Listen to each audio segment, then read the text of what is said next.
नमस्कार, आप देख रहे हैं झारखंड जोश और मैं हूं चंदन पाठक। आपको बता दें कि आज झारखंड प्रदेश की क्षेत्रीय पार्टी जेएमएम ने प्रधानमंत्री की मां के निधन पर जताया शोक और प्रेस कॉन्फ्रेंस के जरिए सरकार के 3 वर्ष पूर्ण होने पर सरकार की उपलब्धियों पर विस्तार से चर्चा की। आइए देखते हैं क्या कुछ कहते हैं सुप्रियो भट्टाचार्य इस संपूर्ण वीडियो में।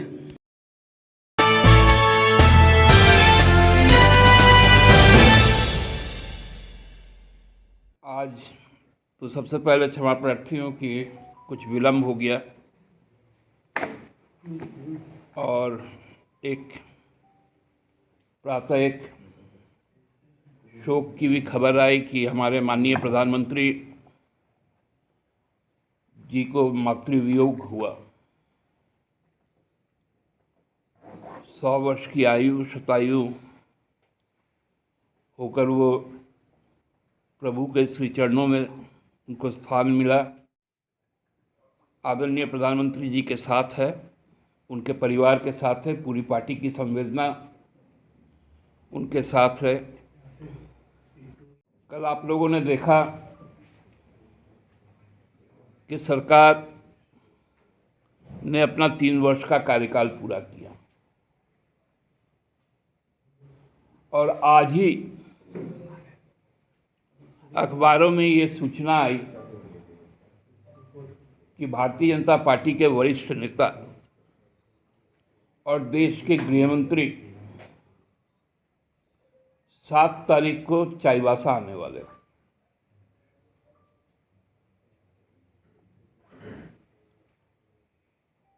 महज यह संयोग नहीं है, ये भारतीय जनता पार्टी का डर है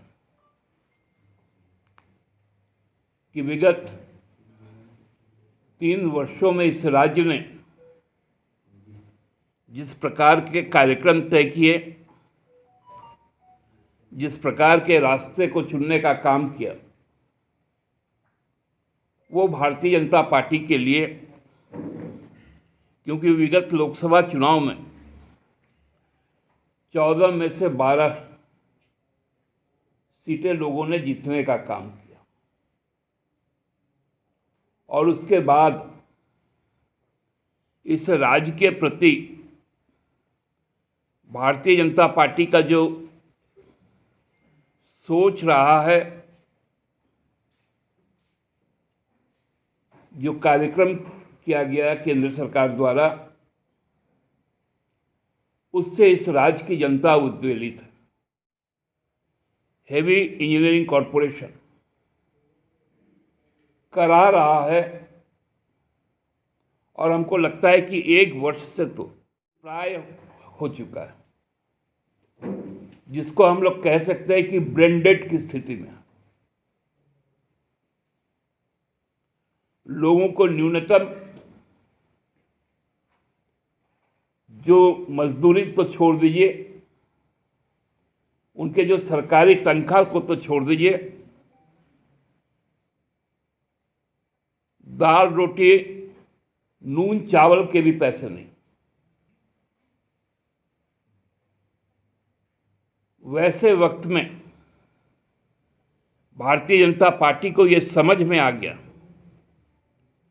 कि आगामी लोकसभा का चुनाव की दिशा क्या होगी और उनका दशा क्या होगा। 16 महीने पहले उनको राजनीतिक क्लास करना पड़ रहा है। वो भी ऐसे संसदीय क्षेत्र में जहां उनका कोई भी जनप्रतिनिधि नहीं। उस पूरे प्रमंडल में, कोल्हान के प्रमंडल में भारतीय जनता पार्टी का एक भी जनप्रतिनिधि नहीं कि रघुवर शासन में क्यों नहीं जेपीएससी से नियुक्ति की गई। वो बता नहीं पाए कि जिला खेल पदाधिकारियों की नियुक्ति क्यों नहीं की गई। वो ये भी नहीं बता पाए कि 30 वर्षों से लंबित कृषि पदाधिकारियों की नियुक्ति क्यों नहीं हो पाई, क्यों नहीं पुलिस परिवार को सीपीएल का लाभ मिल पाया, कहां गया मोमेंटम झारखंड, कहां गया देश विदेश का रोड शो। 3 साल में हेमंत सोरेन की सरकार ने कोई भी रोड शो नहीं किया, परफॉर्मेंस किया, परफॉर्मेंस। जो रोड परफॉर्मेंस बोला जाता है, जो रोड मैप बनाने का काम किया, जो माइलस्टोन उन रोडों में बिछाने का काम किया, उससे भारतीय जनता पार्टी घबरा सी गई। मुख्यमंत्री जी ने इस बात को कहा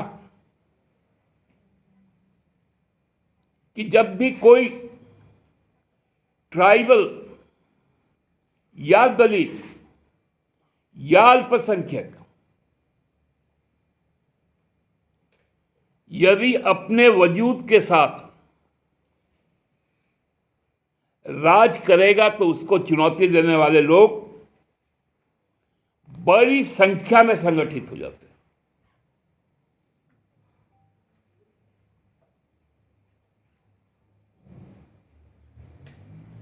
पूरे कोरोना के काल के बाद एक भ्रम की स्थिति यहां पर तैयार की गई ताकि विकास ना हो पाए।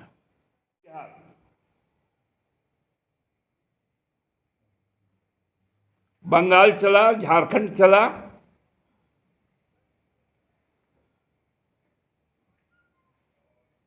लेकिन इससे कोई फर्क हम लोगों को पड़ने वाला नहीं। हम लोग चाहते हैं कि आदरणीय अमित शाह जी वस्तु स्थिति से अवगत हो, पांचों प्रमंडल का एक एक बार बैठक कर ले, सारी स्थितियां आज की साफ हो जाएंगी। खूंटी लोकसभा का, लोहरदगा लोकसभा का,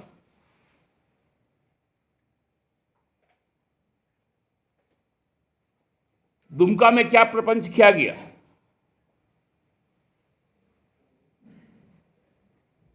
ये सारी चीजें हम लोगों को मालूम है।